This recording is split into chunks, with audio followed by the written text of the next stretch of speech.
भाई ये मस्जिद है गुल प्लाजा के अंदर के वज़ू खाना है, उसकी ये हालत है।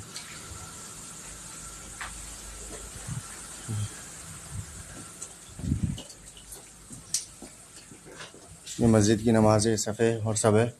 मस्जिद बिल्कुल खाली पड़ी हुई है, मस्जिद में कोई लोग नहीं है, कुछ भी नहीं है, सन्नाटा है। लोगों ने हवा मचाया हुआ है कि मस्जिद में लोग हैं, मस्जिद में लोग हैं। मस्जिद में कुछ भी नहीं है। मस्जिद की ये सफ़े ज़मीन पे बिछी हुई हैं।